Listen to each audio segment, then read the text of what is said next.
Eh ben, salut à tous. Merci Alex pour cette invitation. J'espère qu'on pourra faire la même chose de l'autre côté sur la Carrément, chaîne. carrément. Moi, c'est Bobby. Je stream depuis 6 mois maintenant. Ça passe super vite. Ouais, 6 mois.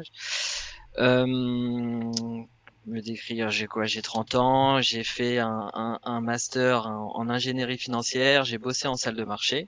Enfin, dans la dernière salle de fonds propres bancaires. Parce Ok, que je sais pas si vous savez, aujourd'hui, il y a plus de fonds propres en banque. ouais, Euh, et à la suite de la fermeture de cette salle, on m'a proposé un desk dans les matières premières. J'y suis allé, mais ça m'a pas trop plu. J'avoue, moi, ce qui m'intéresse, c'est vraiment tout ce qui est fonds propres, le ouais, trading, comme on se l'imagine, en fait. ouais. Et l'année dernière, enfin, maintenant, il y a 1 an et 3 mois, j'ai quitté mon taf pour me lancer à mon compte. Ok, Et voilà, donc j'ai fait 6, 7 mois tout seul dans mon coin et je me suis dit pourquoi pas streamer mes sessions. ouais, Au début, je streamais mes sessions de trading et petit à petit, je me suis dit qu'il fallait plus que je stream avec un compte stream, ouais. voilà, un truc un peu plus adapté. Et voilà, c'est chill, Ok, c'est chill. super. Super, super. Bah, de toute façon, vous inquiétez pas, les amis, on va rentrer un petit peu plus dans le détail, dans le parcours de Bobby, savoir un petit peu qu'est-ce qui l'a amené à tout ça, quels sont un peu les chemins qu'il a empruntés pour arriver là. Donc ça, ce sera la première partie du live de cet après-midi. Dans un second temps, moi évidemment, je vais me présenter un petit peu aussi pour ceux qui ne me connaîtraient pas, parce qu'il y a peut-être du monde un petit peu de la commune Bobby qui est là cet après-midi. Dans un second temps, je sais plus ce qu'on avait dit dans un second temps, ça m'est sorti de la tête. Qu'est-ce que Une j'avais dit? Ah petite, oui, si, partie stratégie. En gros, parce que Bobby et moi, on a des méthodes, des approches, des façons de faire qui sont assez différentes, alors qu'ils se rejoignent sur certains points, mais qui sont un petit peu différentes. Donc c'est toujours intéressant d'opposer, de débattre sur ces différentes méthodes. C'est toujours très constructif, à la fois pour nous et à la fois pour vous. Et dans un troisième temps, une troisième partie de live, on sera un petit peu plus sur de l'analyse de marché. Donc on va regarder un petit peu les charts. Surtout qu'on est sur une semaine quand même assez mouvementée. Hein, vous l'avez vu avec ce qui s'est passé hier.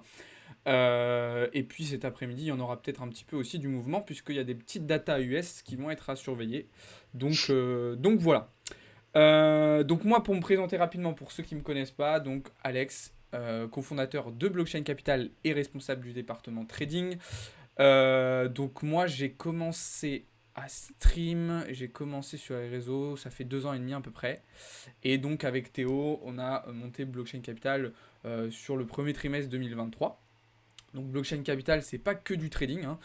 C'est un projet d'éducation financière, donc sur la partie crypto, sur aussi la finance traditionnelle. Donc vous pouvez retrouver du trading, du minage, de la DeFi, de l'investissement à long terme, encore une fois, que ce soit crypto ou sur les marchés tradis. Et voilà, pour faire simple. Donc voilà. Je le dis maintenant, évidemment, je vous invite à aller voir le Discord et les différents réseaux de Bobby. On vous les partagera dans le serveur Discord. Et de toute façon, je l'ai identifié dans la story Insta d'hier, donc vous pouvez aller directement dedans. c'est Et, gentil. euh, et pour ceux qui ne nous connaissent pas, eh ben, je vous invite à nous rejoindre sur notre Discord aussi. Vous avez le lien en bio et en description. Alors, du coup, je vais te poser des questions parce que tu as intrigué ma curiosité avec ta petite présentation. Yes. Déjà, qu'est-ce que tu as fait comme étude? Qu'est-ce qui t'intéressait quand tu étais jeune? Est-ce que déjà c'était une volonté pour toi d'exercer sur les marchés? Est-ce que tu avais déjà un peu cette Non, fibre-là ou pas du tout? non, non, pas du tout. Pas du tout? Quand j'ai terminé le lycée, je savais même pas quoi faire. Très Ok. honnêtement, je savais pas quoi faire. Je sais que j'aimais beaucoup les maths. Ouais. L'informatique, on n'en avait pas fait, mais ça m'intéressait. Donc, j'ai commencé directement avec une licence maths. Enfin, c'est une licence mathématiques, informatique et un bagage en économie. Ok. Et c'est avec ça en fait que je me suis intéressé. Enfin, l'économie, ça m'a vachement intéressé, Ouais. alors que je pensais que ça allait être le point Ouais. faible voilà de ce bagage, de ce background. Mais finalement non. Donc tu t'intéresses, t'avances et en plus tu as des profs qui sont professionnels, hein, qui travaillent en banque. Et je me suis dit bon, on va faire ce cursus ingénierie financière. Ouais. Donc il y a beaucoup de maths, beaucoup de maths et de l'informatique, toujours en parallèle avec la finance cette fois-ci, là, on rentre Ouais. vraiment plus dans la finance. Hem et voilà, en fait, c'est à ce moment-là que ça m'a réellement plu. Donc je dirais pas, première année, parce que les premières années sont toujours un tronc commun. Tu touches à un peu tous les codes, en mathématiques, tu vois des choses, qui sont pas très adaptées à la finance.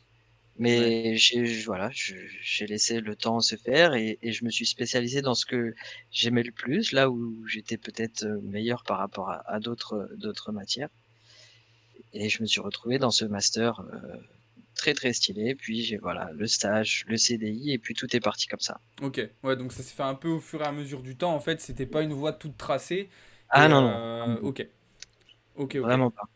Et donc sortie d'études, donc master, donc gros bagage théorique et du coup un peu de pratique déjà avec les stages. Et tout de suite, du coup, comment ça se passe ta sortie d'études? Tu trouves directement quelque chose ou comment ça se passe? En fait, les stages en finance, tu en trouves. Je vais pas dire que c'est difficile à trouver, mais moi, je voulais trouver le stage, voilà, le stage qui me permettrait de décrocher, potentiellement un CDI, le CDI, voilà, qui matche avec ce que je veux faire plus tard. Ouais, Donc j'en ai passé des entretiens, des entretiens, des entretiens. Même quand tu as des réponses positives, bah, tu continues à chercher, à chercher, à chercher. Puis j'ai décroché le stage qui m'intéressait en ouais, front, je sais pas si, voilà, ouais. si ça te parle, mais en front, en salle de marché. C'était vachement grâce au bagage, en dev, parce qu'ils avaient besoin de dev voilà, pour améliorer leurs outils, leurs stratégies, leurs pricers et cetera. Ouais. Et de fil en aiguille, le stage fini, quand tu rentres dans ce cercle, en fait, voilà, je vais pas dire tu fais du Ouais. copinage, mais forcément tu parles au trader avec qui tu as bossé, à son manager, avec ci, avec ça, et puis tu as l'opportunité qui arrive. Hmm. Tu le CDI, donc tu as l'entretien, les questions et cetera, et tu décroches ton entretien et après, let's go quoi, bingo. Ok. Et du coup, une fois arrivé, si vous avez des questions, hein, juste je précise, si jamais vous avez des questions aussi dans le chat, posez-les, hein. Bien sûr, moi je vais en poser, mais peut-être qu'il y a des trucs auxquels je vais pas penser, donc n'hésitez pas. Et donc, après ces stages, tu te dis que ok, tu veux continuer là-dedans. Est-ce que, je vais te poser une question, peut-être tu vas me dire que c'est une question bête, parce que mais Non, est-ce que déjà à ce moment-là, il y a, tu te spécialises dans une classe d'actifs en particulier? non, non, parce que en fait, ce qu'il faut savoir, là où même j'ai bossé, c'était une salle de bon, propre firme avec l'argent de la banque, mais chaque trader tradait avec sa stratégie et c'est pas D'accord. forcément une classe d'actifs. Tu avais Ok. un trader, sa stratégie, c'est il tradait même pas les futurs, il tradait les shares et les obligations Ouais. du marché, de tel marché, ensuite d'un autre marché. Euh, il n'y avait pas de restriction à ce niveau-là. D'accord. Et quand tu commences en stage, tu vois tout ça, tu touches un peu à tout. On te demande de faire des missions dans chaque desk. J'avoue qu'au début, le desk qui m'attirait le plus, c'était le marché des taux. Ok. Heu, je sais pas pourquoi, mais c'est vraiment le forex et le marché des taux pour tout ce qu'il y a derrière, peut-être Ouais. le côté mathématique qui en découle. Mais il y a pas non, il y a pas eu de classe d'actifs. Il y a pas eu en revanche, ça je tiens à le souligner, il y a pas de crypto. Ok, ouais, c'est ce que. Il y avait pas de crypto, ouais. C'est la question que j'avais posée, même si on connaît déjà plus ou moins tous la réponse, mais forcément, alors déjà à l'époque, c'était hors de question, même si aujourd'hui, ils commencent à réfléchir un petit peu plus, les banques, forcément qu'à l'époque, c'était plus compliqué. Ok, donc plutôt, ouais, la partie Forex t'intéressait, Forexto t'intéressait un petit peu plus. Et du coup, ouais, vous aviez pas. Ok, parce que je sais que dans certaines structures, il y a Mmh mh. vraiment des pôles qui sont Mmh. prédéfinis où il y a un groupe avec un groupe sur les comos, un groupe sur ceci, un groupe sur cela, et c'est très réparti. Donc vous aviez un petit peu une sorte de liberté presque totale sur la gestion du truc. Ok. Totalement, ouais. C'est intéressant. Et est-ce que ça, tu sais si, enfin, c'était vraiment spécifique à votre structure, ou c'est quelque chose qui pouvait se retrouver quand même assez régulièrement? Ah, je vais pas te dire n'importe quoi, je connais pas les autres salles, de marché, encore moins les hedge funds, hein, parce que ça c'était vraiment spécifique, c'était une salle compte propre mais bancaire, donc Ouais. il y avait en plus de ça d'autres règles, et cetera. Ouais. Donc je pourrais pas te dire, même si tu as des traders qui étaient très, très, très spécifiques à un desk. Ouais. Tu as des traders algorithmiques qui tradaient tout, vraiment tout, et son bot tradait Ouais. sans que lui ne. Ne fasse rien. Bah ouais, à la fin de la journée, ok, j'ai fait tant d'euros, ok, ça marche. Qu'est-ce que j'ai tradé? Et là, il regarde un petit peu ses chiffres, ses grecs, ses sensibilités, voilà, il regarde un peu tout. Ok. D'ailleurs, en parlant de ça, je vous fais un petit teasing, les amis. Il y a justement un trader algo qui viendra dans les prochaines semaines chez Blockchain Ah, Capital stylé. nous peut faire une petite explication parce que c'est vrai que c'est quelque chose dont on parle pas souvent, qui est beaucoup moins connu du grand public, hein, parce que bah, nous, quand on trade en live, bah, on trade avec des méthodes classiques. Et du coup, c'est une approche qui est totalement différente. Et du coup, il viendra nous expliquer tout ça. Ok, bah écoute, c'est intéressant. Et du coup, t'as dit que t'étais resté combien de temps dans cette structure? Ah, quasiment 7 ans.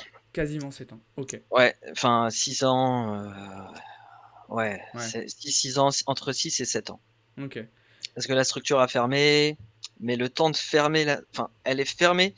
D'ailleurs, c'est marrant comment on l'a appris sur Bloomberg, hein, c'est même pas Ah les ouais, managers. Et le jour où on te dit que la structure sera fermée, bah, c'est pas direct. Tu dois couper tes bah positions, mais tu ouais, peux pas les couper sur le marché comme ça. Tu dois, voilà. Donc, il y a un laps de temps pour clôturer ces positions. C'est horrible, hein, mais ton boulot, tu fais plus de trader, tu clôt tes positions, tu te hedges sur le forex, et cetera, sur ta trésorerie. hmm. Et Tu donc, limites la casse un peu aussi, voilà, forcément. c'est ça, tu as des trades perdants, bah, tu dois les couper, même si c'est pas ta stratégie, c'est de Ouais, garder ces trades plus longtemps, il va falloir les couper. Donc ce laps de temps, voilà, je dirais entre 6 et 7 ans. ok, Puis ensuite, j'étais sur le desk. d'accord.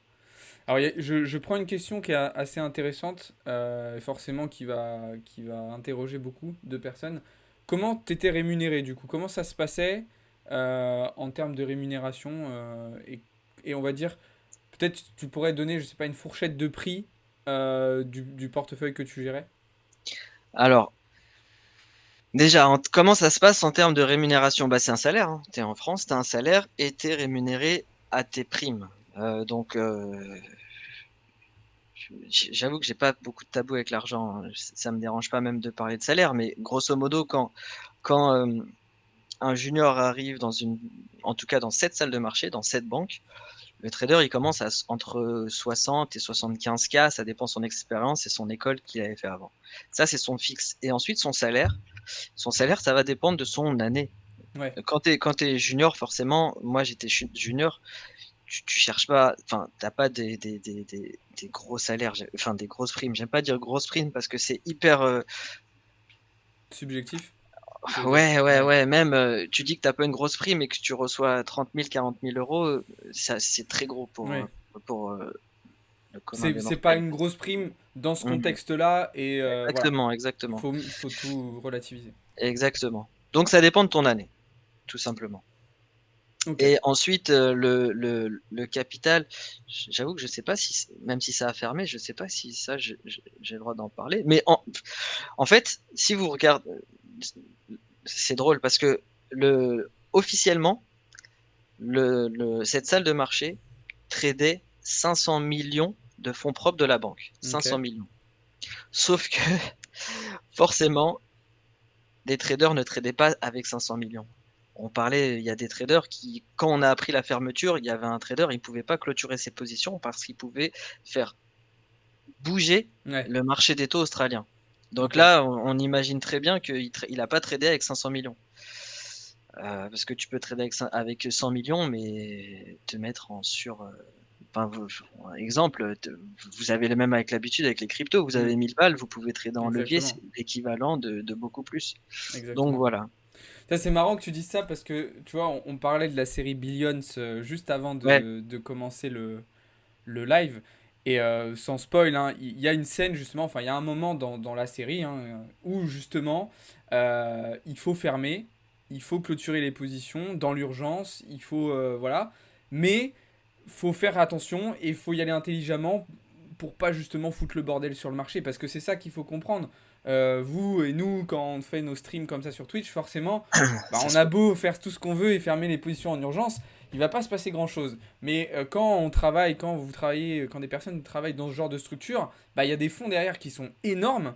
Et donc, s'il y a des positions qui sont fermées ou même ouvertes, hein, ça peut être dans les deux sens, de manière un petit peu trop hâtive et de manière trop agressive, vous avez des marchés qui peuvent être impactés et ça peut être très problématique. Donc c'est intéressant. Ok, donc 6-7 ans, et au bout de 6-7 ans, du coup, ça ferme, et c'est ça, du coup, l'élément déclencheur qui te dit, Ouais. qui te dit ok, j'arrête, c'est bon. Oui, oui, oui, j'ai quand même fait un desk matières premières au sein de la même banque. Ouais, Ça m'a, j'avoue que ça m'a pas trop intéressé. Et en plus, moi, enfin, j'ai envie de dire, je suis jeune, c'est marrant. Mais c'est vrai, à l'époque, enfin, il y a quelques années, j'étais jeune, j'ai hyper consommateur de stream, ouais, de contenu, pas forcément dans le trading, hein. Moi, je connaissais personne quand je suis arrivé. C'est là que j'ai appris les Crypto Kings, etc. Mais vraiment, je connaissais personne. Mais je consommais d'autres contenus. Et en fait, vu que j'étais déjà dans cette ambiance et ce mood, je me suis dit, mais ça peut peut-être intéresser les gens de me voir trader, de même de chiller. Parce que enfin, quand on regarde mes streams, on est plus dans le chill oui. trading, les gens tradent, partagent des signaux, on discute, on débat, il y a voilà, des moments marrants, des moments plus sérieux. On n'est pas là T'es pas dans le dans, tryhard dans le tryhard vraiment, ouais. trading pur, oui, oui, voilà, exactement. Ouais, Et puis il ok, y a un point qui est important aussi, je pense que c'est ça qui a fait le déclic aussi, c'est laisse tes gozer. C'est que j'ai fait 6-7 mois de trading dans mon coin ouais, et bah, je commençais à ressentir la solitude. Voilà, ouais, c'est pas, enfin, pas de la solitude dans mon cercle, j'ai ma famille, j'ai mes amis, etc. Mais quand tu trades et que tu avais l'habitude bah, depuis des années de trader en salle et avec tes collègues, tu discutes, tu rigoles et tout, et tout, là tu te retrouves à trader tout seul, ça, ouais, je peux comprendre, c'est pas facile, ouais. ça peut, ouais, ça peut être dur. Donc, je me suis dit, bon, on va essayer de streamer. Peut-être qu'il y aura des gens bienveillants, cool. Au début, on me disait non, le trading, c'est cancer. Mais finalement, pas du tout. Bon, il y a de tout partout, hein. Oui, c'est Et sûr. au final, je me suis très, très bien entouré et merci à vous. Bah, merci à toi, franchement, ça fait super plaisir. Et c'est cool justement de pouvoir, au-delà de la commu aussi, entre créateurs, entre traders et tout, Ouais, ouais, c'est clair. d'échanger. Et c'est justement pour ça que qu'on est là aujourd'hui. Je voulais juste, avant qu'on passe justement plus sur cette partie du coup actuelle, stream et tout, si tu devais résumer ton expérience du coup en salle de marché, qu'est-ce que t'en retiens, qu'est-ce que t'en tires? Est-ce que tu gardes ça comme une expérience positive, négative? Est-ce que tu pourrais résumer après quelques années d'arrêt, du coup, comment tu reviens sur cette période? Hmm, c'est incritiquable. Franchement, Ouais, ce que j'ai appris, c'est magnifique. Vraiment, je sais pas comment l'expliquer, mais parce que avant de faire de trader comme ça à mon compte, je tradais en parallèle de mes ouais, études, je tradais et voilà ce que quand tu trades, même si c'est pas la même chose, parce que je faisais pas du chartiste, mm, mais quand tu trades avec des personnes qui ont 30 ans de métier, tu vois le monde différemment et ces rencontres-là, voilà, tu les oublies pas. Tu les oublies ouais, pas. Tu des mecs, très sincèrement, je me considère pas comme idiot, mais à côté d'eux, ouais, je parais idiot. T'as ok, des mecs vraiment, voilà, j'ai pas les mots, ils sont trop, ouais, trop, trop, trop intelligents et tu enfin, ces rencontres-là, je ne peux pas les oublier. ok. Du coup, il y a d'autres questions qui me viennent, et je vais juste en prendre une autre aussi de Camus, à nouveau, qui pose une question Ouais, intéressante je l'ai vu. sur tes objectifs. Voilà. C'était quoi un peu les objectifs que tu avais? Alors, ouais, si mensuel, hebdo, je pense que c'est pas forcément hyper intéressant de parler sur de Mmh. l'hebdo, mais sur du mensuel, voire même trimestriel, annuel, je pense que ça sera plus représentatif. Ouais, bah, en fait, c'est annuel. C'est Ouais, annuel. là même pas de trimestre, c'est Ça directement. s'appelle ouais, ça s'appelle un budget, donc c'est synonyme d'objectif, hein. Le but parce qu'en fait, il faut savoir que quand tu as un trader, en l'occurrence dans cette salle de marché, tu as un environnement qui entoure cette personne qui coûte à la banque. Il y Mmh. a son salaire, il y a ses primes, mais il y a son middle office. Parce qu'un trader, il va prendre des positions et il y a une autre personne qui va booker dans les outils de la banque, dans les outils officiels. Tu as les outils même officiels, il y a des devs, il y a un support, il y a des chefs de projet, il y a un environnement énorme qui Ouais. entoure un trader. Donc dans cette salle de marché, le budget pour une personne, c'était 10 millions. Si tu fais 10 millions d'euros dans l'année, tu es à BE. Donc tu as remboursé tous les frais de la banque et du coup, si tu fais 15 millions, 18 millions, 20 millions, c'est très bien. Tu as des traders qui ont fait 40 millions, tu as des traders qui étaient négatifs. C'est voilà. Ok. Et juste, je sais pas si tu peux dire le chiffre, c'est quoi par exemple, toi, sur une année, ta meilleure perf? Peut-être Ma en meilleure perf pourcentage, si, ou en pourcentage, ou n'importe comme tu veux. Ma meilleure perf, c'est quand j'étais junior parce que je bossais avec un trader. Je bossais avec un trader expérimenté et c'était du 32 millions. Ok. Putain, c'est Je incroyable. je m'attribue pas le mérite, mais Non, mais quand même. c'était quand même, la plus grosse année, ouais. Ok. Bah écoute, c'est super intéressant. Et donc, du coup, tu disais tout à l'heure, je faisais pas de chartisme. Ça, c'est évidemment la grande question que beaucoup de personnes se posent aujourd'hui. Et on a vu beaucoup de méthodes exploser sur les réseaux, SMC, ICT, qui ont été vendues comme des méthodes qui se Institutionnel. rapprochaient, voilà, des méthodes institutionnelles. Ce qui est, à mon avis, juste du marketing, mais on aura l'occasion d'en rediscuter un petit peu plus tard. C'était quoi, du coup, même si, sans rentrer trop dans le détail, parce qu'évidemment, ça va pas forcément parler à tout le monde, peut-être, on va dire les grandes. Comment dire, les gros paramètres en fait que tu utilisais dans ton analyse. Parce que évidemment, j'imagine que tu n'étais pas là en train de tracer des droites de tendance sur l'euro USD. Déjà, ICT, SMC, j'ai appris ces concepts en quittant la banque. Je m'en doutais. Quand je me suis lancé tout seul, c'est là que j'ai vu, ICT, SMC, tout le monde en parlait et cetera. Je n'ai jamais entendu ces concepts en banque. Ça ne veut pas dire qu'ils sont nuls et cetera, hein. Ça repose sur, voilà, ça repose sur des chiffres, mais c'est pas une méthode institutionnelle.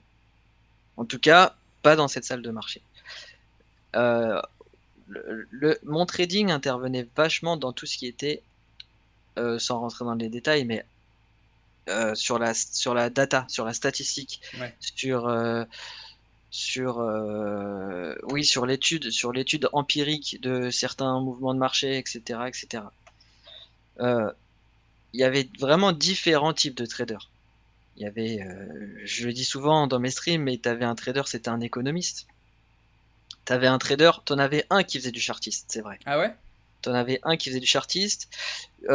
J'étais pas hyper proche de lui, donc je lui ai jamais demandé: «C'est quoi ta strat?» et Ouais. cetera. Heu, il savait même pas coder. Je me souviens, un jour, il m'a dit: «Oui, tu peux m'apprendre le Weber». Ok. Voilà, c'est vraiment un trader à l'ancienne, je pense qu'il avait aussi des contacts parce qu'il était souvent au téléphone, il avait Ouais. peut-être qu'il avait pas très, Des mais petites infos un peu en avance. ouais, des petites infos, je pense, parce que c'était vrai que c'était bizarre. Mais il y avait tout type de traders. Ouais. Il y avait 2 traders, mais ils étaient même pas à Paris, de order flow, carnet Ouais. d'ordre. Heu, voilà, hein, des traders algorithmiques, des traders, de news. Hmm. Ouais, ça, c'est ceux que j'appelle les économistes. Ouais. Beaucoup d'approches très différentes en fait Ouais, beaucoup selon. d'approches très différentes. C'est pour ça qu'aujourd'hui, j'ai une critique, parce que moi, j'arrive avec mon expérience que j'ai appris tout seul, et je me dis: «Moi, j'ai la meilleure méthode, Hmm. je suis un petit peu rentable avec mon portefeuille». J'arrive en salle et je vois que personne fait ma méthode et personne fait une méthode. Tout le monde fait Ouais. tra a créé, en fait, son trading. Les gens ont créé leur trading et c'est ce qui est important, c'est que quand, bah, la structure a fermé, ces personnes-là, ils n'ont pas présenté son CV pour aller, Hmm. trouver un autre taf. Ils ont montré leurs statistiques, leurs stats. Ouais. «Bah, écoutez, moi je suis trader, j'ai travaillé, 5 ans ici, voici mes stats, c'est ma strat». Hmm. C'est super intéressant ce que tu dis parce que je pense que tu le dis aussi, mais moi c'est quelque chose que je répète très souvent. Il n'y a pas une bonne méthode, il n'y a pas une mauvaise méthode en fait. C'est chacun d'entre vous, vous devez vous construire la configuration, le setup qui vous permet Mhm. de déclencher des positions et d'être rentable Totalement, avec. C'est le totalement. truc le plus important. Et deuxième chose, c'est là aussi pour dire que quelle que soit la méthode que vous utilisiez, on s'en fout. Ce qui compte, c'est le résultat à la fin. Que le mec, il utilise du RSI avec Ishimoku, Fibonacci, bande de Bollinger, tout ce qu'il veut. Son truc, c'est un Picasso, j'arrive pas à voir les bougies. Je m'en fiche si à la fin du mois, il est Mhm. capable de me dire, bah regarde, j'ai fait ça, à la fin de l'année, j'ai fait ça. Ça, c'est vraiment super intéressant. Totalement. Et autre chose sur lesquelles je voulais revenir, et je reviens encore à la série Billions, hein, vous allez dire que je suis matrixé. Mais c'est intéressant parce que justement, dans la série qui est longue, on voit un petit peu l'évolution justement et l'arrivée de nouvelles personnes avec de nouvelles méthodes. Et du coup, je me disais, c'est vrai que je pense qu'une personne qui fait une grosse carrière, même si je pense que dans ce milieu c'est compliqué de faire des longues carrières, euh, ben, je pense que c'est super intéressant de voir vraiment l'évolution de la bourse, pour Mhm. employer ce terme très très général, entre les années 80, 90, 2000, etc. Et d'ailleurs, il y avait un reportage, je crois, sur YouTube sur ça et que j'avais regardé. Et justement, où les mecs, c'était des anciens, quoi. Ils disaient, mais aujourd'hui, nous, vous nous foutez dans une salle de marché, on n'a pas notre place, en fait. On serait complètement à côté de la plaque de ce qui se fait aujourd'hui. Et on n'arriverait pas forcément à suivre. Mhm. Dans le chat, justement, il y a une personne qui s'appelle Guigui Ok. et qui a tradé dans les années 80-90 avec son téléphone et tout. Ah ouais? Putain, Ouais. énorme. C'est qui? Guigui Yippee Gigi, là? Helsinki. Guigui Helsinki, pour ne pas dire son pseudo. Ok, putain, incroyable. Ouais. Incroyable, incroyable. Mais voilà, enfin, c'est vrai que il y a plein d'approches différentes. Et ouais, pour revenir, du coup, enfin, on a parlé vite fait de SMC, ICT tout à l'heure. Moi aussi, c'est des trucs que j'ai découvert. Alors, ICT, j'en avais entendu parler un peu avant. Quand j'avais commencé, j'en avais entendu parler, mais de loin. Et c'est vraiment 2021, je dirais, ouais, fin 2021, que SMC, ICT, ça a pop ultra fort. Tout le monde Mhm. s'est mis à parler de ça. C'était la méthode révolutionnaire. C'était si vous n'avez pas réussi jusqu'à maintenant, c'est parce que vous n'utilisiez pas cette méthode. Il y a eu effectivement la prise de conscience que je trouve il n'y avait pas forcément avant du fait que on était des retail entre guillemets et qu'il Mhm. y avait en face des institutionnels qui étaient au-dessus, enfin voilà.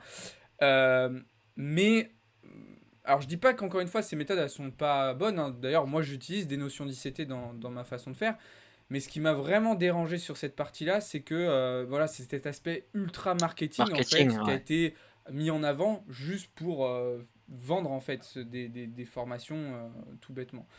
Donc voilà, je voulais juste redire ça rapidement.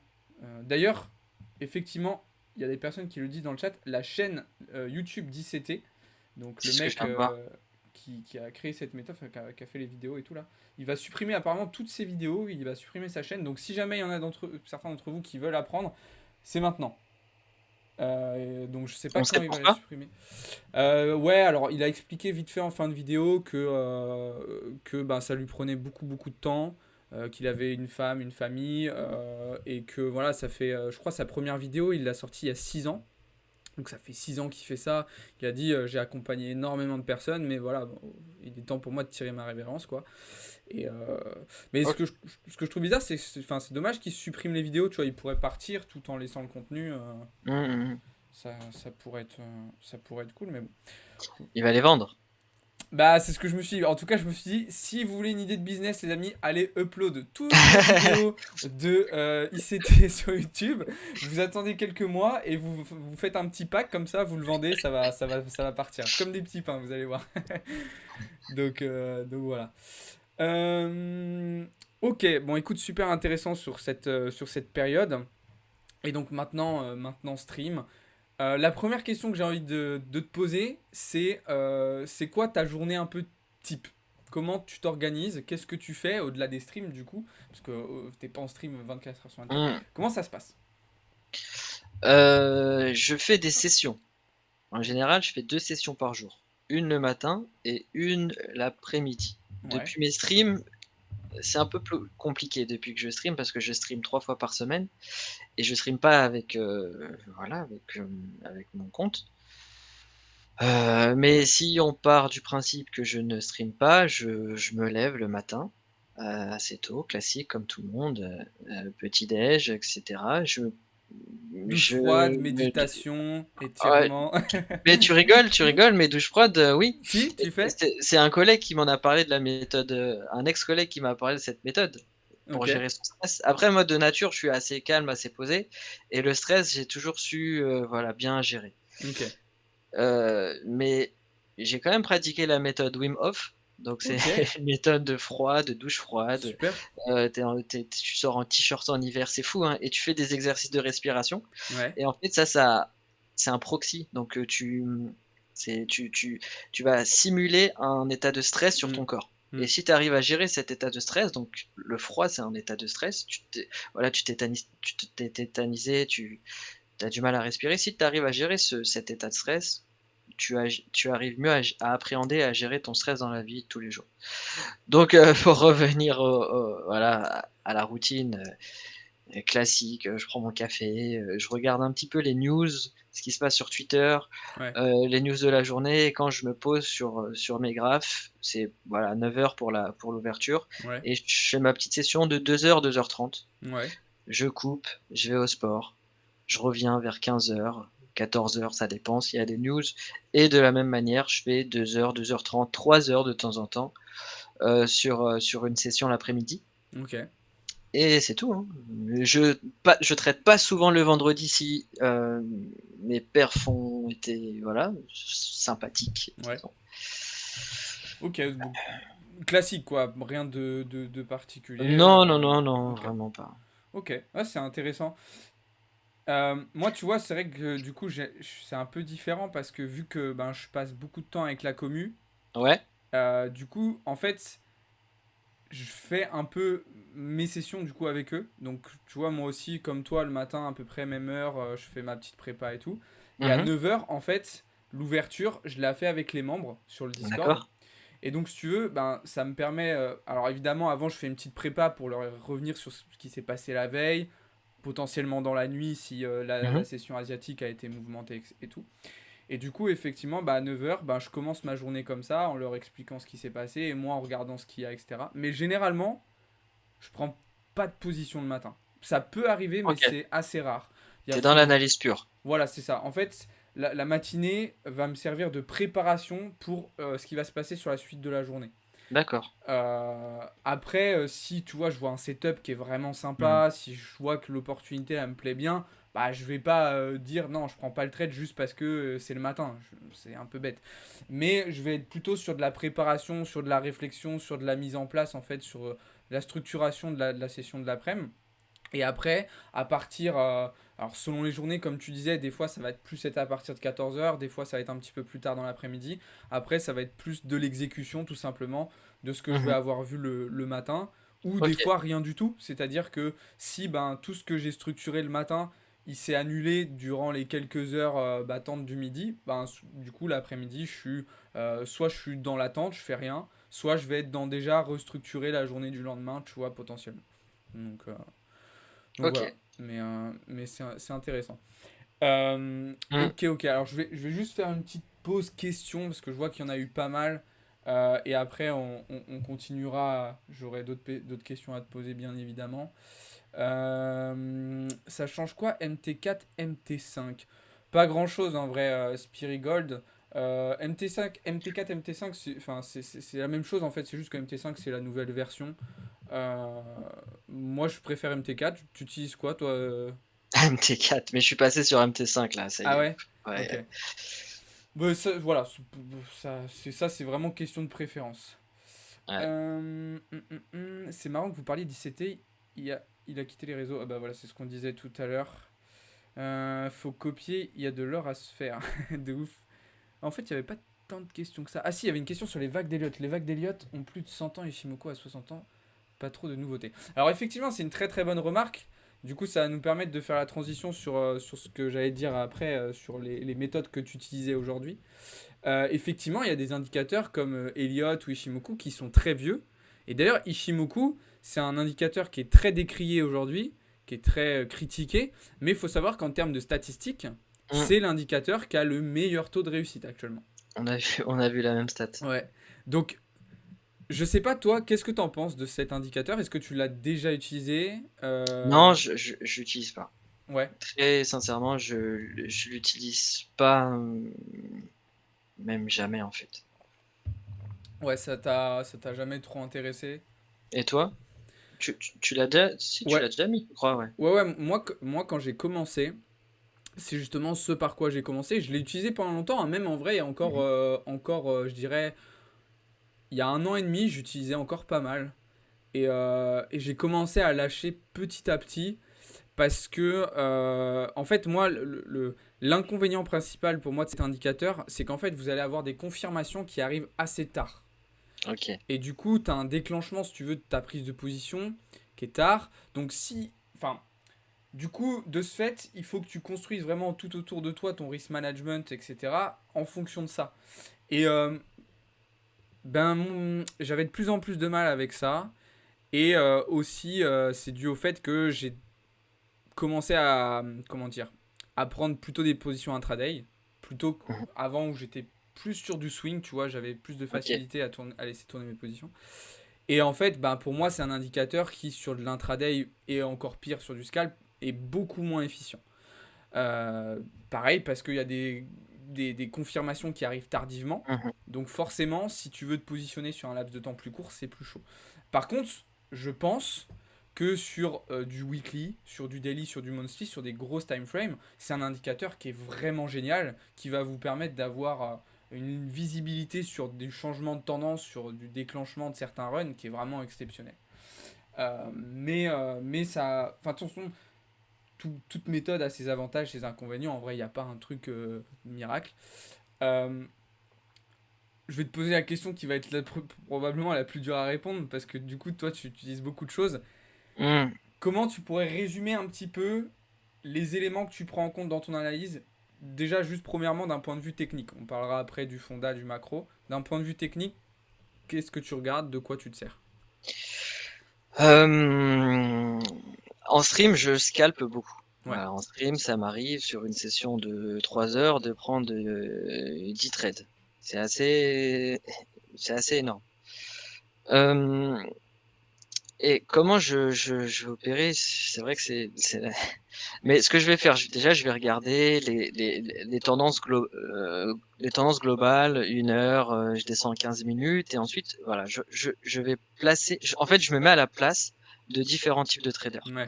Donc, je vais me mettre à la place d'un trader SMC, un trader ICT, ceux qui font de la wave également, Mm. les traders pattern, chartistes, les trendlines, etc., etc. Je vais, euh, voilà, analyser tout ça et prendre mes positions, souvent scalpées, euh, à travers toutes ces analyses. Ça ne veut pas dire que je vais suivre, ça veut pas dire que si j'ai un épaule tête épaule et que il y a une trend line, ou que voilà, on est dans un niveau Fibo intéressant en short, ça veut pas dire que je vais prendre le short. C'est Mm. pas parce que deux théories disent la même chose que ça va valider la théorie. Mm. Mais voilà, je dis souvent que j'aime bien analyser la psychologie du marché, la psychologie des différents types de Mm. traders, de différents types de points de vue, et en ayant cette vision en fait d'institutionnel, où là tu te dis, bah écoute, là le double top, les gens ils vont se placer parce qu'il est hyper clair, mais vu le comportement du prix, vu voilà ce qui se passe, le comportement du prix en scalp, hein, donc avec l'order block tu le vois, Ouais. avec l'order block, L'order avec flow. l'order flow tu le vois beaucoup mieux. Euh, mais avec cette indication, voilà, je me dis, bah là, pour moi, ce pattern, ce double top ne va pas être validé. Donc, si j'ai un double top, là, je vais prendre le long et je vais sortir ici parce que c'est tous les traders de ce pattern qui ont placé leur stop loss là, et je vais essayer de prendre une petite mèche de liquidité sur mon scalp et je vais sortir. Ok. Voilà, typiquement, c'est ce genre de position. Ouais, c'est intéressant parce que du coup, en fait, tu te mets vraiment, et je t'ai déjà entendu le dire effectivement dans tes streams, c'est que tu te dis, ah ok, là, regardez, les traders chartistes, ils vont voir cette trendline et donc potentiellement ils vont se positionner dessus ou tel type de trader. Et du coup, c'est super intéressant parce que du coup, ça veut dire que tu te mets à la place vraiment de ces différents types de personnes et donc t'as une sorte de vue d'ensemble sur tous les comportements qui peuvent être adoptés en fonction du prix en temps réel. Et c'est une approche qui est, je trouve, très complète du coup en fait. Et maintenant, la question que je vais te poser, c'est que je trouve ça d'un autre côté aussi difficile parce que Mm. qu'est-ce qui te permet de dire, tu vois, imaginons que tu prends dans ton analyse, tu regardes 6 méthodes différentes, on va dire. Mhm. Tu vois, Chartiste, Elliott, Ishimoku, enfin bref, 6 méthodes. Si tu en as 3 qui te disent que ça va long, je fais très simple, mais c'est pour imager. 3 que ça va long, 3 que ça va short. Ou 4, 2, enfin voilà. Qu'est-ce Mm. qui. Enfin, comment tu te dis, ok, là j'y vais pas. Bah, si, à ce moment-là, j'y vais pas, ouais. Si j'ai pas, là, pour le coup, si on est sur du 50-50, c'est qu'on est dans une zone d'incertitude, donc t'as autant de chances de pump que de break. L'élément, moi, qui m'intéresse vraiment, ça va être le prix, le comportement du prix à chaque seconde, j'ai envie de dire, la puissance, voilà, du mouvement, et également les volumes. C'est pour ça que ma stratégie, je l'ai déjà backtestée plusieurs fois, elle fonctionne pas à la nuit. Il y a des heures où ça fonctionne pas, sur la session asiate, sur même parfois la session européenne, hein, Ouais, je scalpe pas beaucoup quand je stream, quand je trade le matin. C'est ouais, pas, c'est de l'intra, peut-être des trades qui vont durer 15, 20, 30, 40 minutes. ok, Mais là, en stream, c'est des trades qui peuvent durer 5 secondes, c'est des ouais, trades qui peuvent durer, allez, 3, 4, 5 minutes, ou qui peuvent durer une demi-heure, ça va dépendre de mes entrées. Mais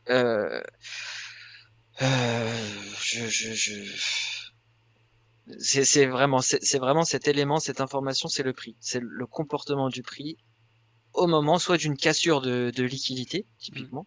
Si je vois que le prix, les volumes sont là, que la tendance est puissante, le momentum est puissant et qu'on a une trendline et que bon, je sais qu'il y a des gens qui vont tenter le rebond, peut-être que c'est même un niveau symbolique. On arrive sur les 30 000 du BTC.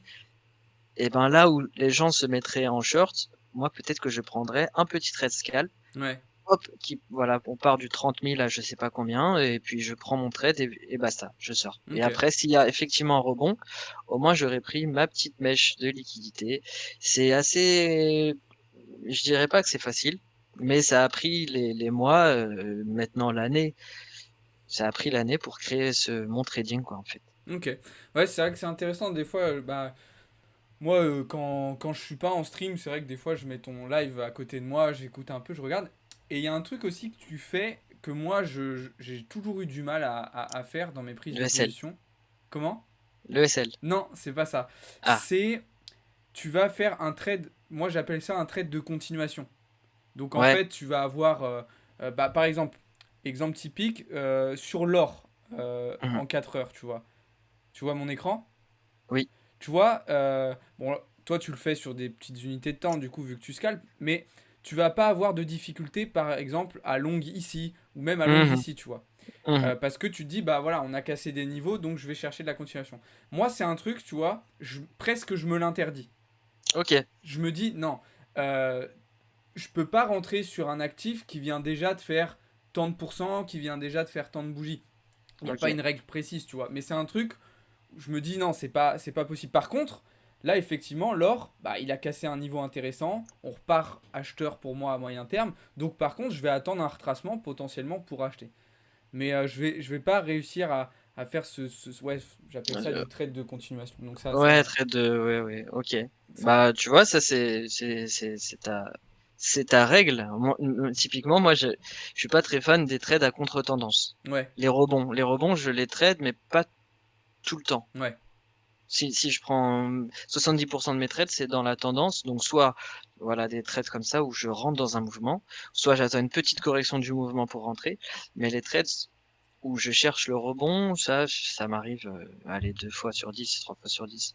ok.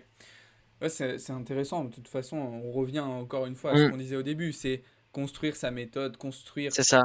sa façon de faire. Parce que, tu vois, tu parlais tout à l'heure du fait que tu étais calme dans ta nature, tu étais posé, etc. Ça aussi, le caractère, votre façon de réagir à des situations, ça va impacter votre méthode. Totalement. Quelqu'un qui est très très impatient, qui a besoin de vite avoir les résultats, ben, forcément, je vais pas lui conseiller de faire du swing parce que ça veut Mm. dire que pendant une semaine, il va être là en train de se ronger les ongles, putain, ma position et tout. À l'inverse, quelqu'un qui va être très calme, très patient, bah, je vais lui dire, vas-y, fais du swing, laisse tourner tes positions et puis t'es tranquille. Donc, non, Mm. c'est vraiment propre à chacun. Et tu disais, donc toi, ouais, donc un an à peu près de backtesting, enfin, backtesting de structuration, du coup, pour arriver à une méthode vraiment efficiente. Mm. Ok, donc ouais, c'est quand même assez long, un an, sachant que voilà, t'es pas le mec qui a découvert le trading justement il y a un an. T'as quand même un bagage derrière, donc c'est pour vous dire aussi, les amis, que c'est pas parce qu'au bout d'un an, vous n'avez pas réussi à trouver vraiment une stabilité que faut abandonner. Non, des fois, ça Mm. prend plus de temps. Donc, ouais, intéressant. Euh, J'avais une autre question qui m'était venue en direct, mais tu vois, elle m'a échappé. Du coup, je vais en prendre Je vais une. juste répondre à Guigui, Vas-y. Helsinki, parce qu'il a posé une bonne question. Est-ce que tu appelles ton middle office à chaque scalp?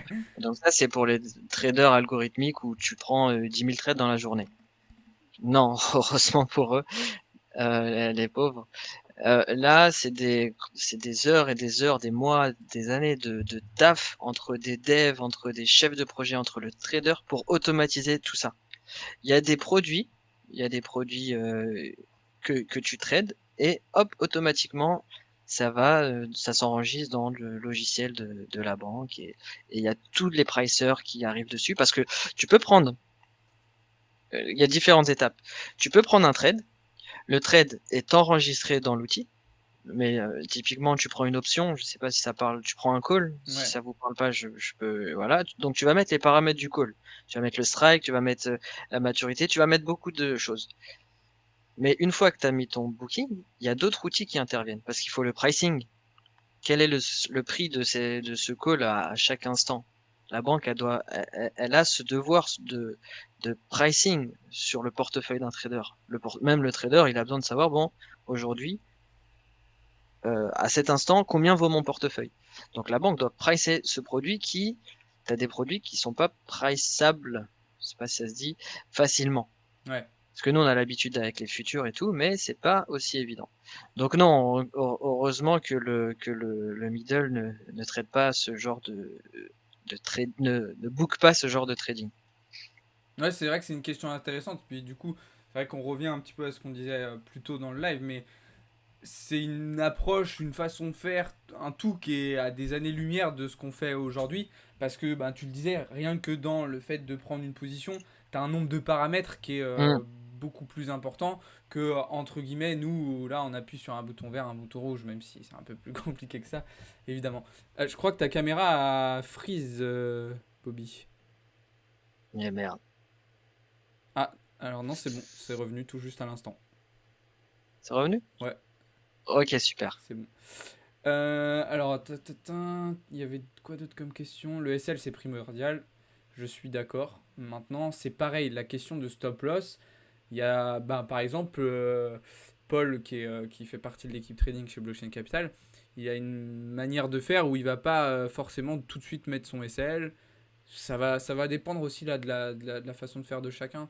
Donc, il y a- oui, il y a des règles, mais il n'y a pas de grandes règles universelles qui, si tu la respectes pas, c'est mort pour toi. Enfin, pour moi, c'est très Ouais. très Hmm. subjectif. Le SL est conseillé aux débutants parce que je considère ça comme un outil psychologique. Mm. Si tu as du mal à sortir de ton trade parce que tu es gourmand, parce que tu es impatient, ou au contraire tu es trop patient, tu mets ton SL et tu fermes les yeux, tu regardes Mm. plus. Pour Ouais, moi, c'est ça. je le vois, voilà, je le vois comme ça. Moi, typiquement, ben, en fait, c'est pour ça que je pensais que tu allais poser la question. Je mets pas d'SL Ouais, sur mes trades. Je mets un TP, je mets pas d'SL. ouais. Pourquoi je mets un TP? Parce que vu que je cherche une mèche, je veux aller chercher le bout de la mèche. Donc, je vais mettre un TP comme ça, si ça part d'un seul Mm. coup, je suis exécuté là-haut. Et j'ai pas le temps de cliquer, moi. Ouais. Et en revanche, le SL, c'est pareil. Enfin, j'appelle ça comme j'appelle ça en stream un SL psychologique. Donc, j'ai ma zone de mon Mm. SL, mais une fois qu'on arrive dans la zone, je vois avec le comportement du prix.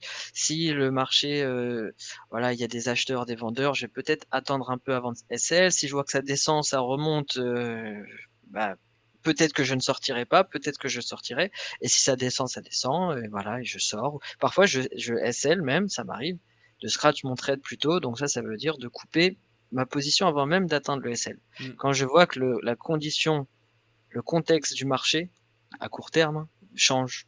Il y a une présence, des vendeurs, tu sens que sur le marché, tu as un mec, enfin je dis un mec, c'est plusieurs mecs qui défendent un niveau de prix, Mmh. mais enfin bizarrement. En un ordre iceberg, qu'est-ce que c'est? C'est, il y a un niveau de prix, on est aux 30 000, enfin on est aux 32 000 on va dire, on descend aux 30 000 et à chaque fois qu'on touche les 30 000, on est défendu, mais à petite dose. Ouais. Donc on a l'impression, nous, en tant que spectateurs retail, qu'on va break, mais en fait non, derrière, il y a un colosse qui arrive et qui descend et Mmh. qui défend il a encore beaucoup de billes à mettre. Il défend, il défend, il défend. Bah ça, et parfois c'est pas une intuition, mais parfois je considère ça comme un ordre iceberg. Je me dis que quelqu'un est derrière et qui défend ce prix, donc je OK. sors et je prends pas le risque de voilà, de jouer sur ce trade. OK. Ouais, c'est intéressant. Moi, tu vois, le SL, effectivement, c'est un peu ce que tu disais, c'est un outil psychologique. Mmh, C'est-à-dire que je sais que si je le mets pas, dans certaines situations, je vais me dire, ok, bon bah je fais une nouvelle entrée et je DCA. D'ailleurs, j'ai fait cette erreur-là il y a encore pas très longtemps, hein. Tu vois, des fois, ça m'arrive aussi de faire des erreurs. Et ben, c'était ça, justement. J'avais pas mis de SL. Et du coup, le prix montait. J'étais en short. Et j'ai DCA ma position jusqu'à un moment où mmh, ben, voilà, j'ai dû un couper. classique. L'erreur vraiment Mmh, débile, quoi. Euh, mais d'un autre côté aussi, comme tu disais, des fois, ce que je fais, c'est que je vais mettre un SL un peu plus large du coup. Et je vais effectivement faire en fonction de ce que je vois. C'est-à-dire que je sais où est normalement mon SL mmh. psychologique, mais moi, sur ma position, je le mets un peu plus bas, En histoire plus de bas, ouais. voir comment va se comporter le prix sur le SL. Et en fonction de ça, bah, soit je vais effectivement couper la position, soit ben, je vais racheter, par exemple, si je veux longue, pour descendre mon prix d'entrée. Et voilà. Ça aussi je le fais, ouais. Donc, c'est un peu du voilà ça va être un peu du cas par cas selon le contexte de marché, selon l'actif sur lequel on est en train de trader. Par exemple, ça c'est un truc que je peux faire que sur la crypto. Je m'amuse pas à faire ça sur le gold, sur le pétrole, trop risqué pour moi. Donc ouais, intéressant la question du SL, mais on pourra y revenir, je pense. Tac tac tac tac tac. Ok, bon, il y avait pas mal de petites choses. Ça fait combien de temps qu'on est ensemble? Ça fait bientôt 1 heure. Ce que je te propose et ce que je vous propose, les amis, c'est qu'on termine cette dernière partie de live qui est trop courte à mon goût, Ouais. mais je pourrais pas faire beaucoup plus longtemps aujourd'hui. Mais on en fera d'autres, vous inquiétez pas. J'irai sur la chaîne de Bobby, il reviendra chez Blockchain Capital, on fera plein de trucs. Parce qu'en vrai, il y a plein de sujets à développer. Il y a Mmh. même plein d'autres questions que je voulais te poser et tout. Mais ce que je me disais, c'est que pour finir cette partie-là, on pourrait faire un peu plus d'analyse justement technique, analyse sur les graphes, voir un petit peu ce que tu penses du marché. Ouais, Donc, ce que je vous propose, les amis, c'est que vous nous fassiez une petite liste de 4-5 actifs là, que vous voulez qu'on regarde et qu'on va checker en donnant chacun notre avis. Euh, Évidemment, on va regarder BTC, dollar en priorité. Et après, je vous laisse choisir un petit peu dans le chat. Ça peut être crypto, ça peut être actif tradi. Je vous laisse et dire dans le chat. Euh, Si tu veux, tu peux partager ton écran aussi. Je pense que je peux l'afficher si tu veux. oh Vous t'inquiète, montrer. si on regarde sur le tien, moi Ouais, je vas-y, en bah parle, vas-y, on ouais. fait ça. Sinon ça fera trop de Pas de souci. Alors, qu'est-ce que toi tu vois sur Bitcoin? Est-ce que en ce moment tu es plutôt acheteur, vendeur? Est-ce que tu es plutôt je regarde et j'attends? je suis plutôt acheteur. Ok. Je suis plutôt acheteur,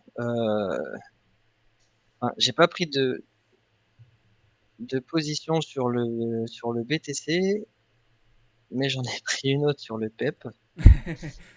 J'ai vu que tu traites beaucoup le PEP, ça me fait La d'ailleurs la bien marrer. ouais, la fameuse crypto, et ça m'arrangerait que le BTC pump un peu Ok, pour aider mon trade qui se porte bien, mais voilà, j'ai envie qu'il aille un peu plus haut. ok. Ça c'est intéressant. Moi aussi, moi j'ai racheté, tu vois, j'ai racheté ce mouvement là hier sur Sur la BTC. mèche énorme là? Ouais, bah je suis pas Oh, en bas, hein, GG. je suis là-dedans, Mmh. là, je sais C'est plus beau ça. exactement. Mais pas mal. BTC, Ether, XRP que j'ai racheté. Je me suis fait BE très rapidement sur Ether et XRP. Ouais. Euh, et là, tu vois, d'ailleurs, j'ai fait. Attends, je vais te montrer parce que là, on est sur ma chart BitGet. Mais j'ai fait ma première entrée sur BTC tout à l'heure. En short, Ok. cette fois-ci. En Et short. Ok, potentiellement une deuxième entrée à 36 600. ok, je suis un peu au-dessus. Ouais. Ok. On a un order block en 4 heures, d'ailleurs, que Hugo nous a partagé dans le Discord ce matin. Qui est là, sur lequel je voudrais rentrer. Euh, En fait, pour te dire, tu me diras après ce que tu en penses. Effectivement, techniquement, c'est pas bête de longue. Pourquoi? Parce que moi, je me dis que ce top, quand même, il est pas top top, justement, il est pas fou. Mais je Mhm. considère quand même que c'est le top local. Et, euh, et d'un point de vue même fondamentaux, d'un point de vue macro, ça m'étonnerait pas qu'on ait un Bitcoin qui chute quand même sur la fin de semaine. Et Ouais. autre Mais chose en plus, juste dernier petit ouais, bien truc, sûr, vas-y. tu vois, le fait que le dollar hier se soit pété la gueule comme ça et que Mhm. BTC n'en ait absolument pas profité, ça me conforte encore un petit peu plus dans mon idée qu'on va revenir chercher 32 000 et toute cette liquidité, tout cet argent qui traîne là-bas qu'on n'a pas récupéré. En fait, on n'a pas les mêmes time frames parce que tu peux TP et je peux TP. Ah ouais, parce que toi, ouais, t'es sur du Ouais, staking, c'est forcément, c'est- hein. c'est un peu plus petit. Si tu vois, si le BTC arrive au niveau de ta deuxième entrée, Ouais. c'est magnifique pour moi. Ouais, donc toi, tu Magnifique, TP même. là et moi, je short là, quoi, en gros. Enfin, je pense que sur le PEP, j'aurai mon TP si le BTC arrive à 36 600. Ouais, ok. Ouais, bah, forcément, après, ça c'est pareil aussi. Petite précision, parce que moi j'ai dit que j'étais plus vendeur, toi t'as dit que t'étais plus acheteur. Mais Mm. effectivement, on peut avoir tous les deux raisons, hein. C'est tout simplement que selon l'unité de temps sur laquelle on travaille, ça va être une approche différente. Mais, euh, mais du coup, à moyen terme, au-delà de tes positions là en cours, est-ce que t'es plutôt du camp bull encore maintenant? Ou est-ce que tu penses que là on est sur une fin de mouvement haussier et qu'on va redescendre un peu plus bas? En fait, avec la grosse prise de liquidité qu'on a eu hier soir, on en a Ouais, eu deux en fait. On a eu une prise de liquidité à 16h30 ouais, et quand on a eu la première, moi je suis rentré en long. Je ouais. suis rentré en long sur le BTC et sur le PEP. Et Ok. heureusement que j'ai mis mon SL parce que tu as vu ce qui s'est passé quelques heures après. On a eu la deuxième mèche de liquidité qui est venue me bait, mais pas que moi, puisqu'on a liquidité des millions. Mm. On est descendu en dessous les 35. Euh, je, là, on a les 30, on a rebondi sur les 36. Tu vois, on a eu la mèche de liquidité. Ensuite, on a eu ce petit momentum haussier, Mm. mais c'est vrai qu'on est toujours dans cette trendline baissière où on a envie d'aller chercher des shorts. Euh, Si le prix monte au niveau des 36, là, de ta 36 600, ta Ouais. deuxième entrée, en plus, il y a un point pivot au 36 700, donc même un petit peu au-dessus. Si on monte à ce niveau-là et qu'on a effectivement un rebond, en gros, le prix des 36 600, 36 700 est largement défendu. Je suis pas sûr qu'on ait une phase voilà, de boule un peu haussière. En revanche, si on casse les 36 600, mais plus rapidement qu'on ne l'imagine, c'est-à-dire qu'on passe dessus, mais on marche dessus comme n'importe quoi. Il y a des acheteurs qui sont hyper violents, on va taper les vendeurs. Euh, Là, en revanche, je pense qu'on montera au 37 et qu'on pètera même les 37 pour Mm. pour revenir dans ce range qu'on avait entre les 37 300 et les 36 400. Ouais. Je suis tout à Donc, fait d'accord avec toi. à voir bah, au niveau de ton SL en fait. À voir Ouais. ce qui se passera au niveau de tes 36 700, 800 peut-être. Ouais. Moi, je suis tout à fait d'accord avec toi sur cette partie-là, effectivement. Moi, je me réfère, tu vois, au Monday Range que je trace souvent. Et tu vois, pour moi, le Monday Low qui est du coup sur les 36 000, un peu en dessous les 36 600. Pour moi, si effectivement on a une réintégration de ce niveau et avec un petit peu d'acceptation, tu vois, tu disais 37, moi je pense même qu'on ira rechercher 38 si on réintègre ce niveau-là, tu vois. 30%. Donc tant qu'on reste en dessous, je vais plutôt être vendeur. Et Mhm. en gros, pour te dire, je pense que si on repasse pas ce niveau-là, on ira directement à 32. Parce que, en fait, d'ailleurs, ça m'étonne, pour te dire aussi, ça m'étonne même qu'on ait réagi, qu'on ait racheté ce niveau-là aussi rapidement. Moi, je pensais vraiment qu'en allant chercher 34 500, qu'on allait déclencher une cascade de liquidation très violente et qu'on aille faire une mèche, tu vois, à 32 31 000 dollars. Mhm. Ok.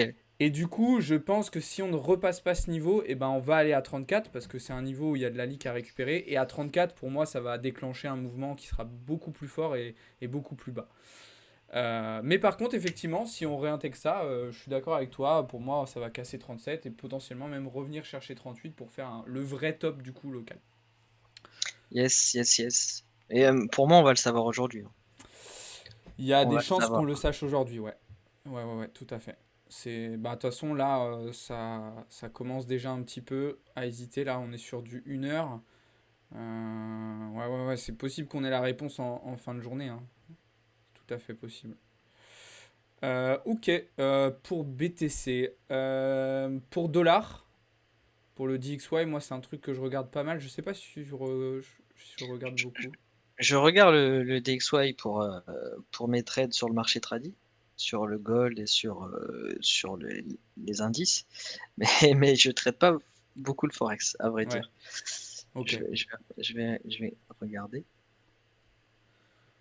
Merci Sylphus. Ah bah Sylphus, c'est ton monteur pour le follow. Yes! D'ailleurs, merci à tous ceux qui ont follow, hein. C'est vrai que j'ai pas dit merci à tout le monde, mais j'ai vu beaucoup d'entre vous qui ont follow, donc C'est un dinosaure. merci beaucoup.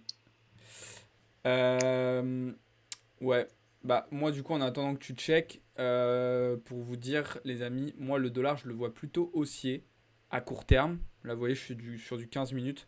On a pour moi un beau retournement de structure ici, un beau changement de structure, pardon.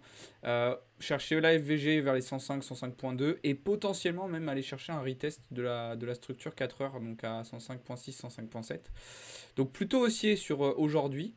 Et d'ailleurs, j'ai pris un short sur EURUSD en début d'après-midi Mhm. qui pour le moment se passe plutôt bien. Donc voilà. Mais plutôt aussi aujourd'hui sur le dollar, perso.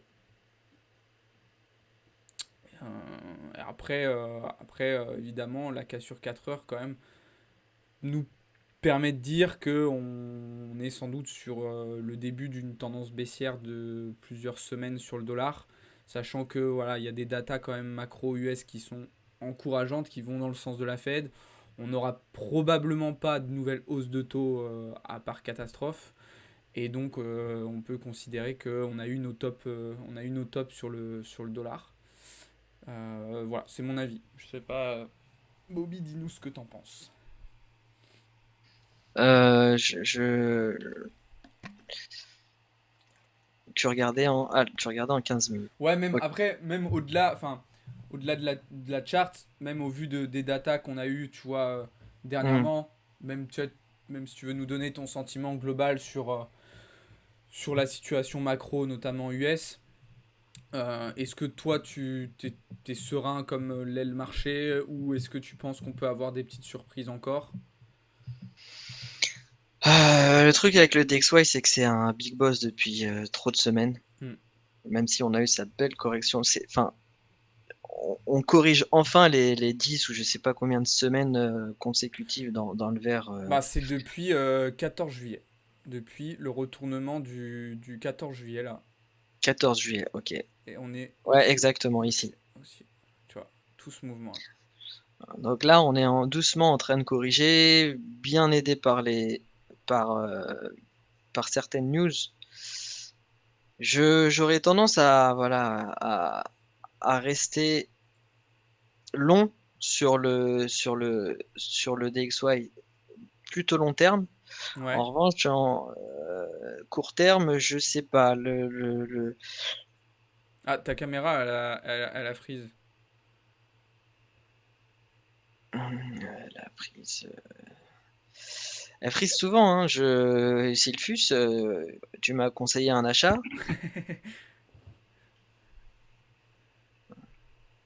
Ça va revenir, je pense. Ouais, t'inquiète. C'est pas très grave. On te voit encore, juste tu bouges plus. Là, J'ai désactivé parce que.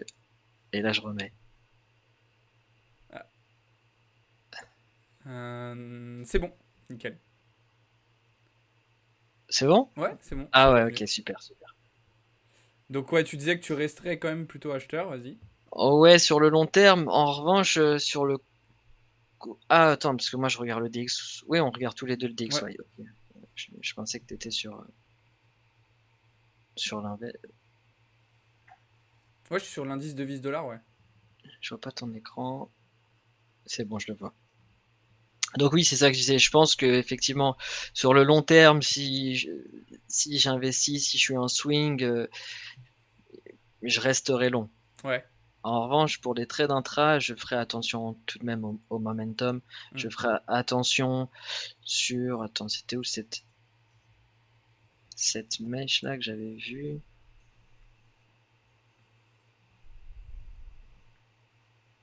Ah, parce que j'ai pris le futur.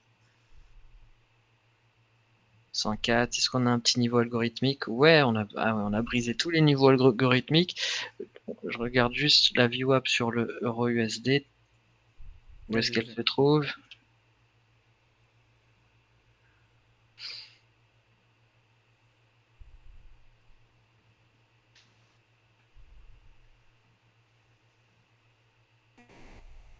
Tu disais que toi, en intraday, t'aurais tendance à le voir.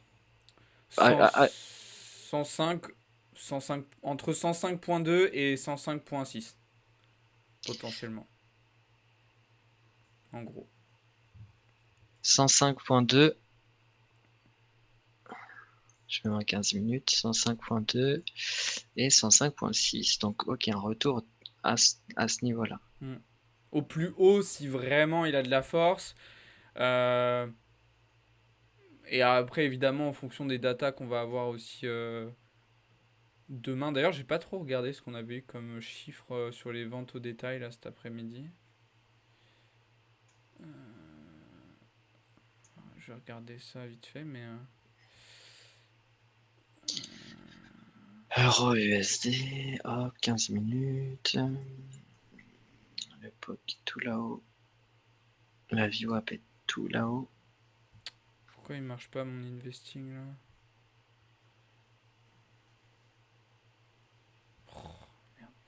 Alors, qu'est-ce qu'on a eu cet après-midi?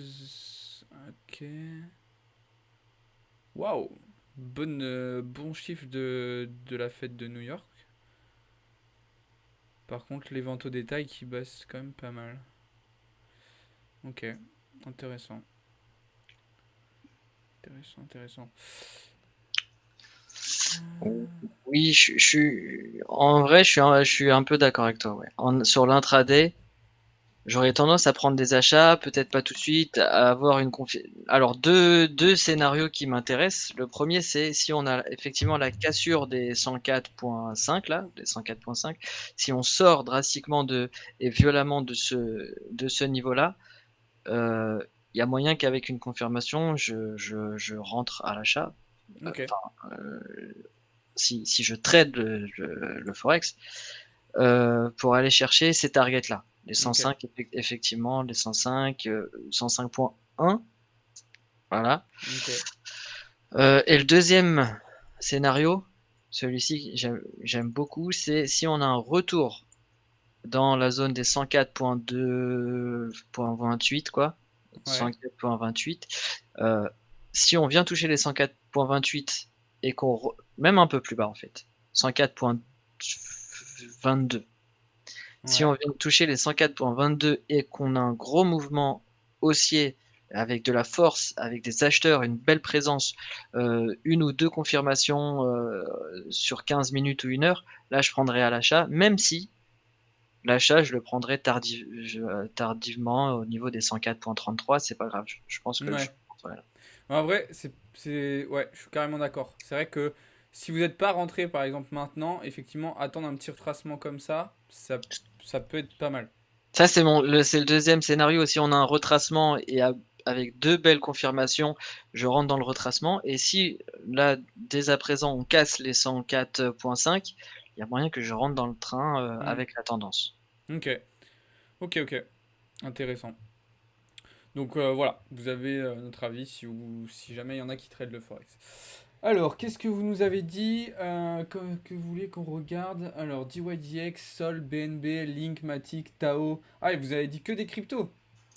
Arbitrum, que des cryptos, que des cryptos. Euh, ok, on va regarder ça. Qu'est-ce que tu préfères regarder? Moi, j'ai déjà un peu mon plan, par exemple, sur BNB, sur Atom. Vas-y, BNB, si tu let's veux. go.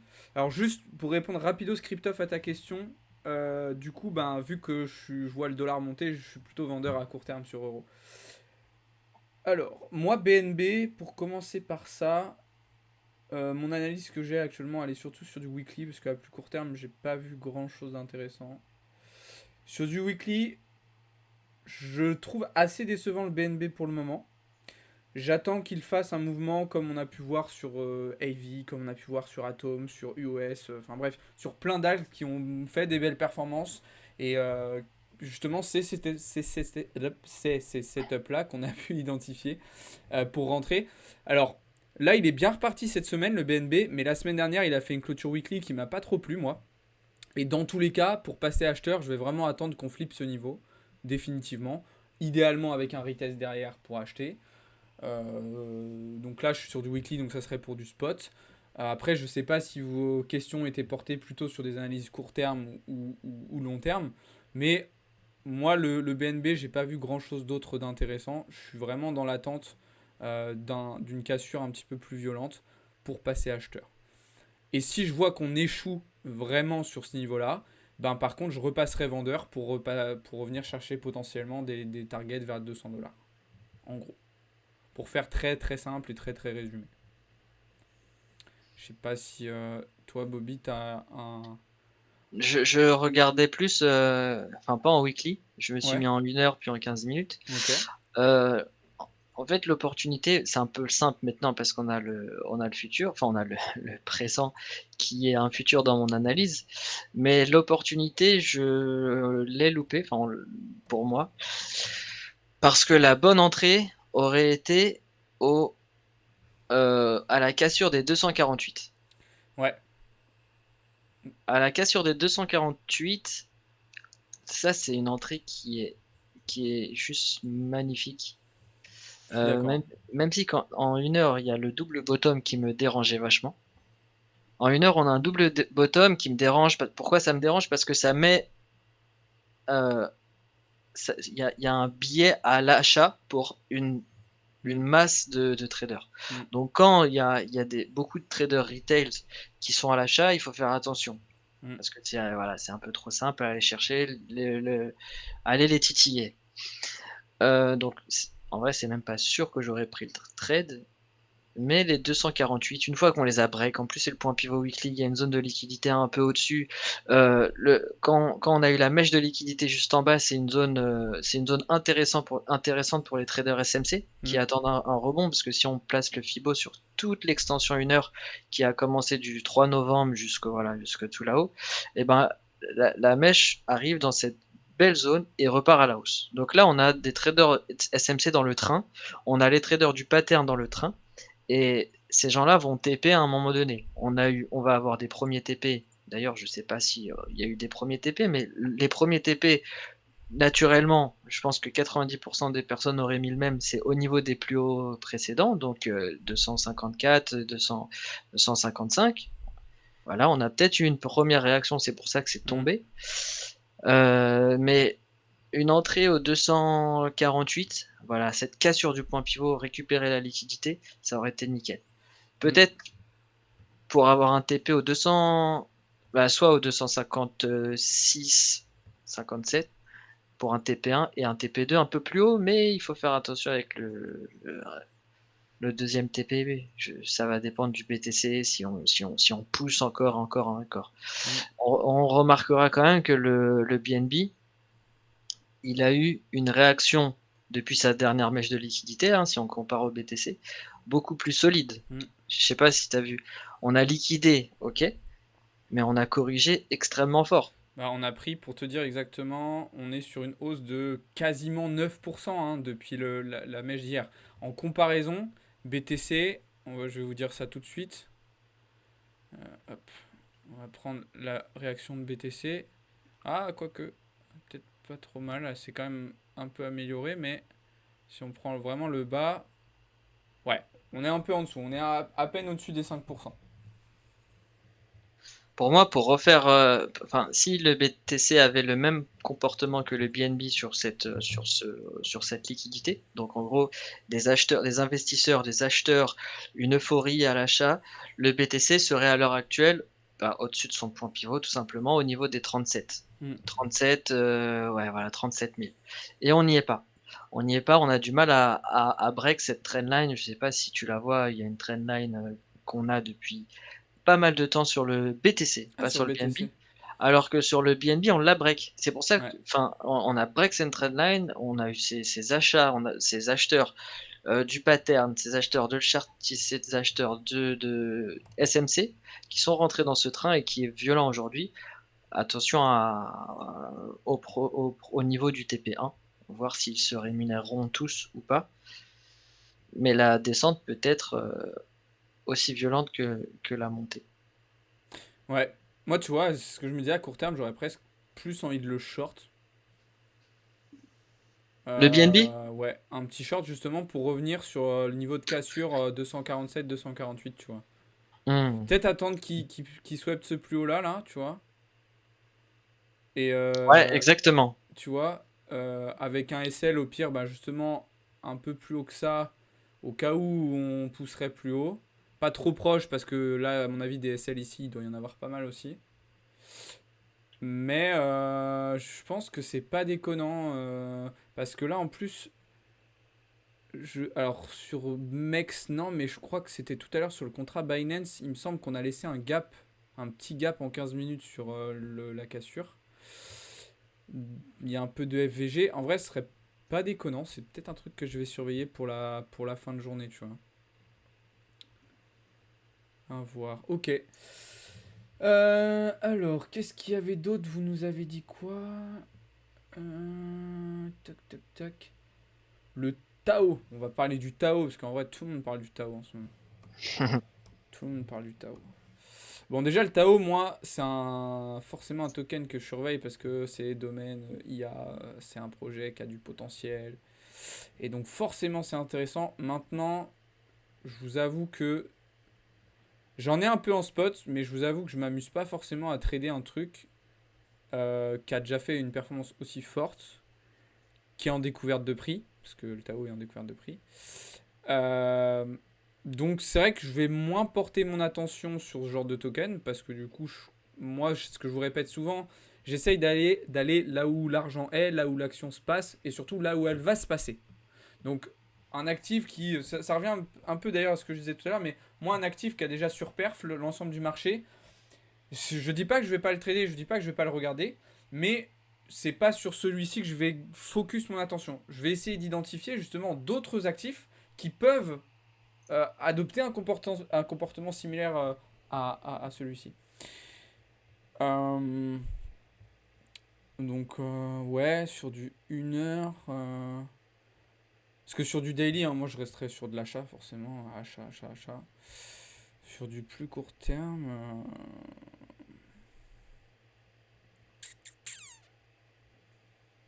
C'est quand même sacrément vertical. Hein. Ouais, Putain. ouais, C'est- ouais, clairement. En vrai, si on bute sur ce niveau-là, faut voir les clôtures à H1, H4 de la fin de journée. Mais si on bloque sur ces niveaux-là, on a peut-être un petit top local. Hein. Après, c'est dur à définir là, dans un contexte de marché comme celui-ci, mais Ouais, c'est ça.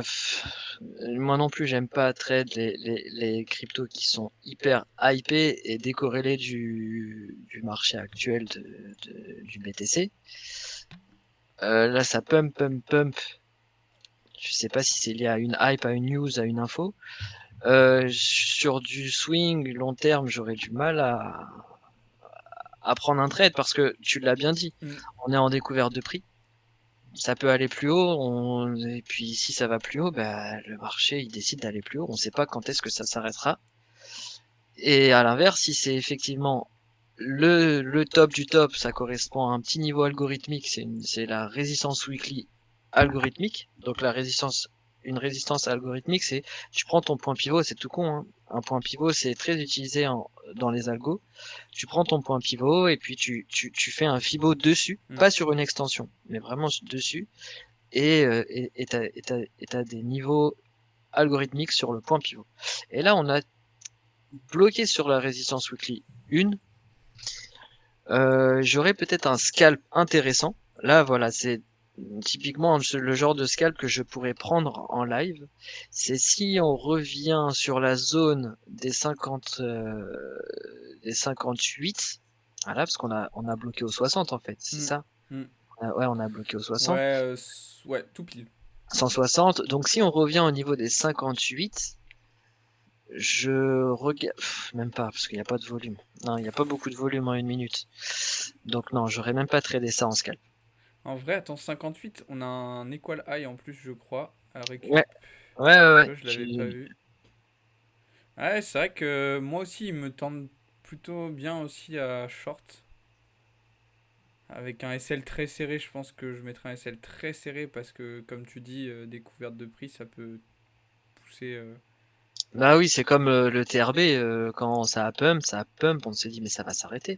30, 40, 50, Ouais. on se dit 50 niveau symbolique, ça va s'arrêter là les gars. J'essaie Et de le puis short en plus, hein, le ça TRB. pump.